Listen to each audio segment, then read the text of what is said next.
ভাবি এই যে যারা হাঁস বিক্রি করে মানে ওই যে ওই 30 ফিটের ওইদিকে বুঝছো, তারা কি হাঁস তাইলে শুলে না ড্রেসিং করে?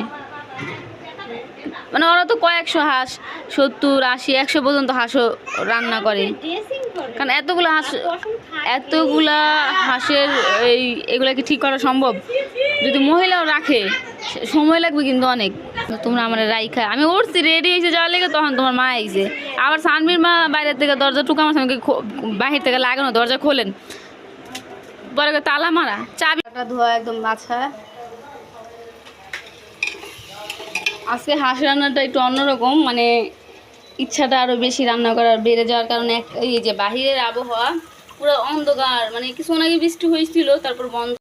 এইখানে আমি প্রেশার কুকারে আর কি হাঁসটা এখানে শুধু সিদ্ধ করে নিব, একদম নরম হয়ে যায় প্রেশার কুকারে সিদ্ধ করলে।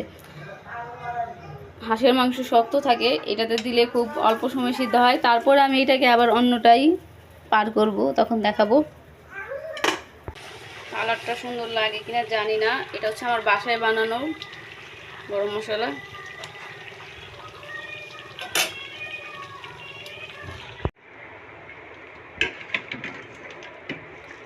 আজকে দুপুরে হাঁস, দুপুরে বলতে রাতে।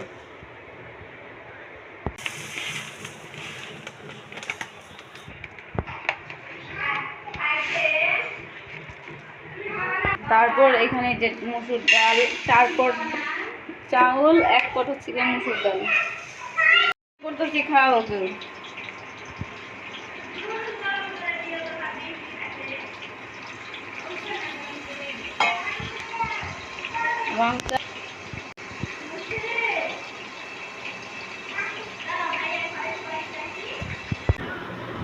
আলু জিরা ভর্তা, বেগুন, খিচুড়ি। এইখানে হচ্ছে হাঁসের মাংস,